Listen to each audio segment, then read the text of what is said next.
All right, and good afternoon, everybody. SpenVentures here, live from Murfreesboro, Tennessee, and we are at the Stone River National Battlefield.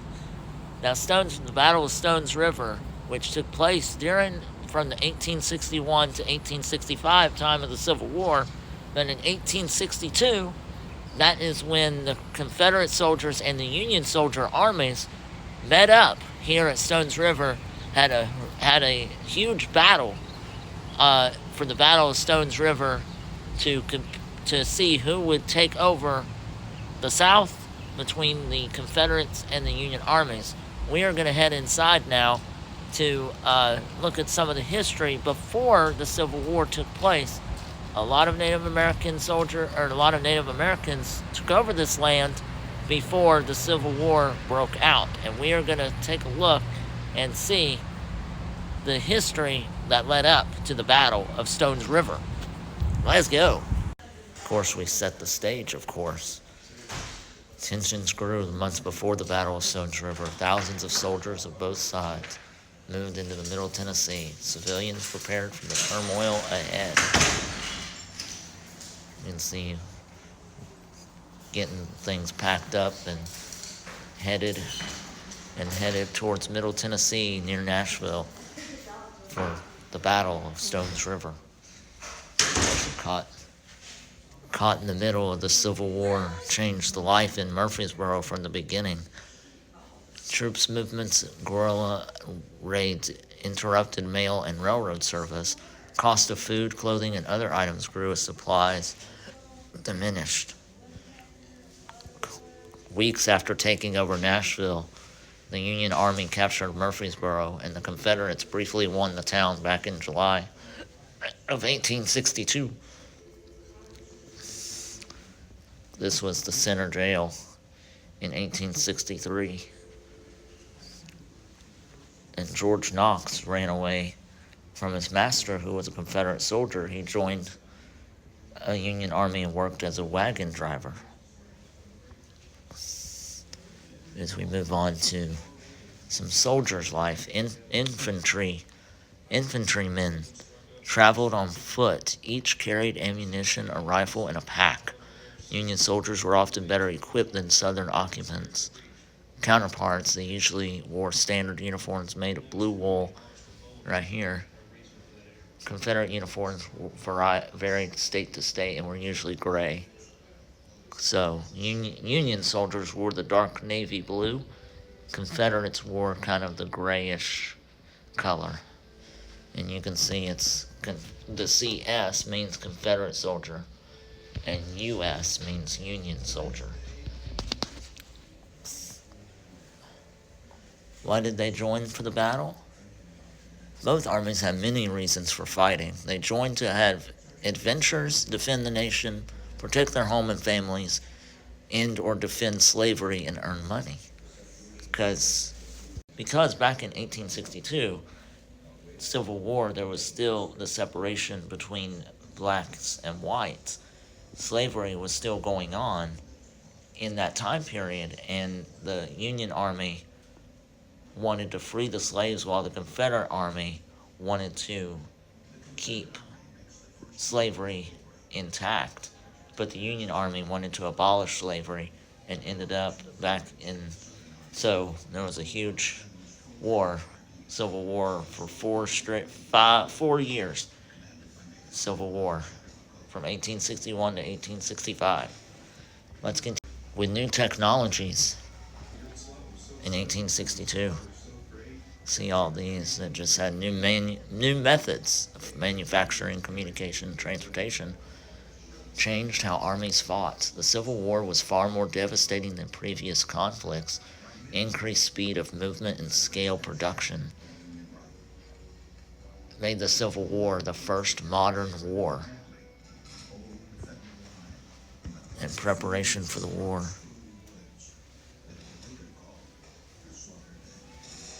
defeat the plague the North, the Union suffered a crushing loss at Fredericksburg, Virginia in December. Hoping to turn tide of the war, Union troops moved to confront General Bragg's army in Murfreesboro. the battle. As the battle rages on, it was a milestone in the Union Army to plan to split the Confederacy. Nearly one-third of soldiers were killed, wounded, or missing after 3 days of fighting. What? Every form of mangled humanity was passing. Yes. Yeah, hold on just a second. Blood streaming from some and mangled limbs hanging from others. William Alexander Brown, Stanford's Mississippi Battery, 1863. I'm coming. What are we looking at here? The Battle Theater? Oh, wow. Okay. Ow, these are hard seats. Oh, wow. The night had been very cold, and numbers of the wounded had perished. You wanna sit? We were sitting for 2 hours. This is the battle. Look how young that boy is. I walked over the battlefield and saw some terrible sights. Nashville Pike. Retreating Union troops burst onto the turnpike, pursuing Confederates based on Union cannons. Foot soldiers that forced them to withdraw. The noise of the battle was terrible. Southern boys advancing through cotton fields stuffed their ears with white fibers as ear protection because it was so loud. The cannons and the guns were going off, and it was so loud it can hurt your ears. Daddy, look at this small guys. Oh, look, please push button to begin. At mid-morning, the Confederate 16th Tennessee Infantry, along with Donaldson's brigade, moved to attack the Union's position in the Round Forest. Crossing open fields between the Nashville Pike and the railroad, they were pounded by artillery fire from Union batteries placed in the woods. As you move on forward from McFadden's Ford, General Bragg told General Breckinridge to break the Union lines. East bank of Stones River. His men drove Federal troops across the ford, McFadden's Ford. As we move after the days after, both armies lost nearly a third of the men at Battle of Stones River. Wow. Union claimed the victory. The Confederates retreated south. More women went to work outside their homes. In this uncertain time, many farmers planted fewer crops. And then as the battle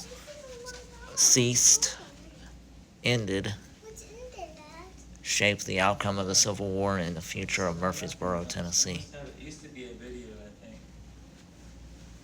And then, It's not right now. yeah, and some of these are the maps. Fortress Rosecrans. This is the fort, strategic importance.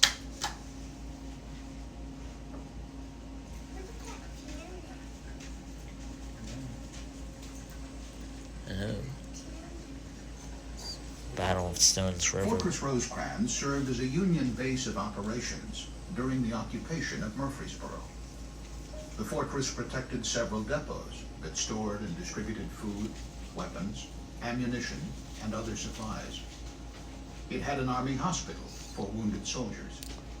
The Stones River provided water.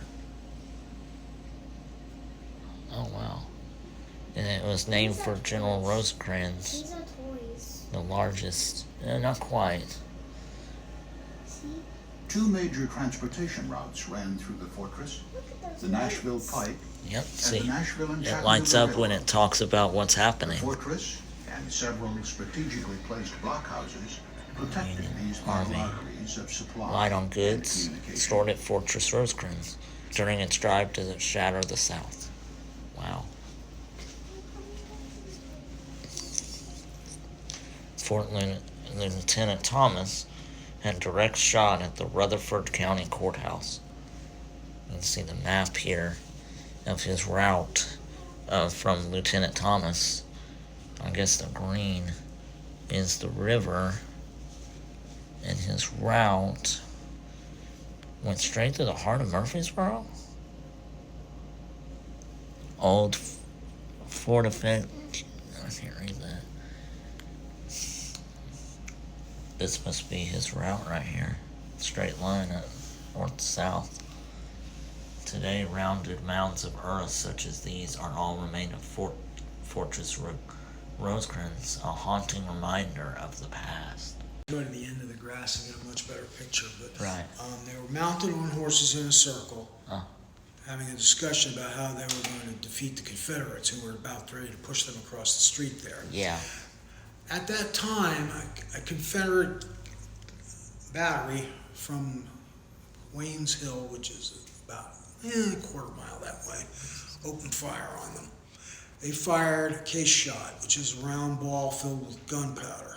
Okay, they had a fuse to time it to blow up. It was supposed to blow up just as it hit that circle of men on horses. It did not blow up. It instead hit Lieutenant Colonel Julius Garrichet in the head, decapitating him instantly. Then the ball moved forward or continued on and killed a second Federal soldier and then a horse. Wow. General Garrichet and his horse kind of clopped off for about 10 yards before the body fell over. And that is what that picture depicts back there. See, I knew he had more of the story. Yeah. So what would happen? God has granted us a happy new year. Braxton Bragg, General Commanding Army of Tennessee, in a telegram to Confederate President Jefferson Davis. It was on New Year's Eve. The fighting had ranged from dawn to dusk. Here on the edges of this broad open field, the two exhausted armies stopped shooting. Confederates formed a line in the trees. See in the distance. Union armies stretched for 2 miles along the Nashville Pike. And it was on New Year's Day of 1863. 21,000 men did not answer their unit roll calls.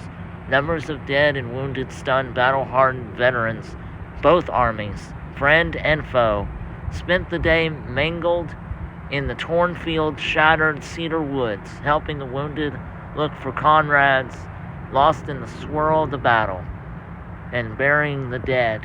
Both sides dug hasty defenses, for whenever the truce ended, the Confederates had pushed the Federals back over 3 miles, taking 3,000 prisoners. General Bragg started his new year sure that he had won a great, if costly, victory. God has granted us a happy new year, said General Braxton Bragg. You show mommy that I got this baby cheetah. And you got a badge. Baby cheetah and a badge. For my mom. I'm gonna keep this badge for my mommy. Oh, there you go. You don't want to put it in your room? No, it's for my mom. Dad, this can be for mommy. Can you save it for mommy? The Army of the Yes, I'll save Cumberland it for Brigade. Pioneers handled all the Army picked shovel and axe work for building roads and bridges. Officers picked 2 men, every company and every regiment. Hamburger. A big hamburger. What? Behind your shirt. Oh, that's a Krabby Patty. That's what it's called. That's what the hamburger's called. Oh, yeah. Line up to fight on this. No. Been carpenters or miners in civilian life. The battle line of untried road builders held fast and stopped the massive Confederate assault.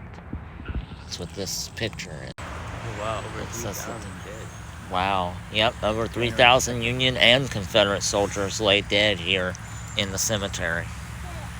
In October of 1865, soldiers from the 111th United States Colored Infantry began the arduous and gruesome task of disinterring the bodies of Union soldiers, reburying them here in newly opened Stone River National Cemetery. Wow. It was called the Precious Dust. Over 6,000 were brought here, you said. 6,000. And then the Confederate dead not eligible for burial in national cemeteries were taken to their hometowns or to public cemeteries in nearby Murfreesboro. Wow. That's actually the footage of them. That's the barrels. their barium, yeah. Yeah, that's amazing, isn't it? These were men who had given their lives for the country, eager to strike the death blow to the rebellion, shouting and cheering as they passed to the front. They fell in the on the immortal field of Stones River. Now we're heading up to the monument where the cannonballs and the cannons are, through the cemetery of each soldier of the Union Army were buried. You can see the gravestones are marked. Z.T. Classville from Ohio. W.W. Jones, Ohio, Wisconsin, Illinois. S.A. Cray, J.W. Pierce from Illinois, and S.A. Cray from Pennsylvania.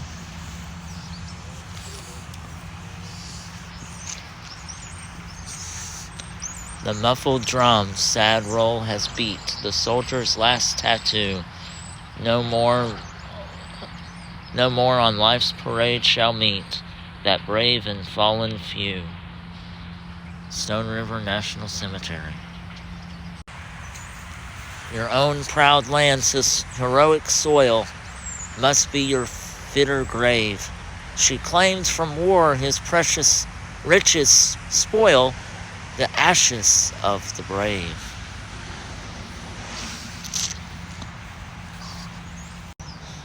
The neighing troop, the flashing blade, the bugle's stirring blast, the charge, the dreadful cannonade, the din and shout are past. Here's the cannons. And no rumor of the foe's advance. No sweeps upon the wind. No troubled thought at midnight haunts of love's one left behind.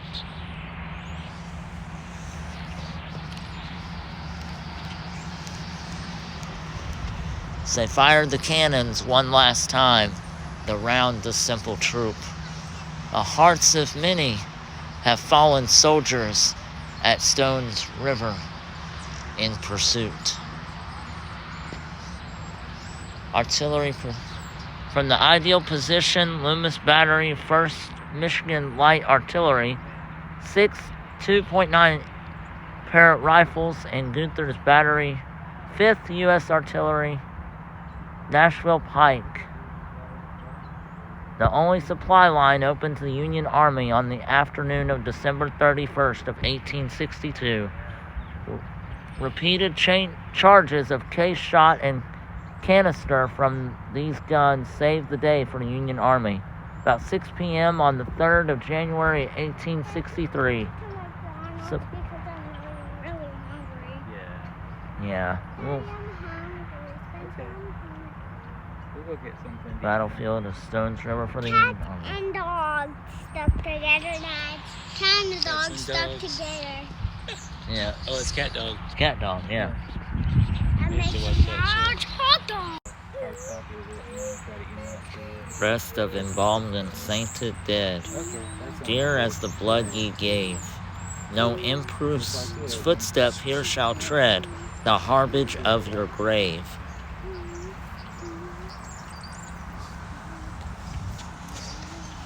Wow, There's bullets up there. that is bullets up there. These are actually just, I think these are cannons. That's a cannon, like they kind of just made it in the statue form. Yeah, these are cannons. I'll show you what it looks There's a like. cannonball up there too, inside the cannon. And we have made it to the Music City. We are in downtown Nashville, Tennessee, the home of country music, Hall of Fame, and all beside me is the home of the Tennessee Titans Nissan Stadium, NFL team here in the South, and also in the same division as the Jacksonville Jaguars in Jacksonville, Florida, and the Indianapolis Colts up in Indianapolis, Indiana. Also, this is also my favorite, my nephew's favorite team, who lives in Florida, just a few minutes away from where I live. But I wanted to come and do a quick video before we head back home. Also, wanted to get the city in the background of Nashville, Tennessee. Great stuff here. We're not staying here real long because we got to get back. Wanted to get back before dark, but also been greatly blessed. God has blessed us with some great weather here before the rain hits later tonight. And so it's also been a great day here in Tennessee. A great week. Wrapping up the series today here in Tennessee. Heading back to Tampa tomorrow after the hurricane goes through. So it'll be done by tomorrow, and all flights will be able to get on and fly in and out of Tampa again. So, but for now, from football in the Music City of Nashville, Tennessee, and the skyline of Nashville, Tennessee. Always great to see that, and being able to come here. Thanks to my friend Russell and family for inviting me to fly up here to Tennessee, my home state. I grew up about 2 hours away from Nashville and just west in Jackson, Tennessee. So it's great to be back in my home state, the volunteer state of Tennessee, Rocky Top, in the capital city of Nashville. So thank you all for joining me for SpenVentures. Be sure to subscribe to SpenVentures, drop a like on the video. Had a great time this weekend, this week, with friends. So from the Music City to the Music City Bowl of Nissan Stadium, home to the Tennessee Titans. Got to tighten up. We will see you all on the next SpenVenture really soon. Nashville, Tennessee.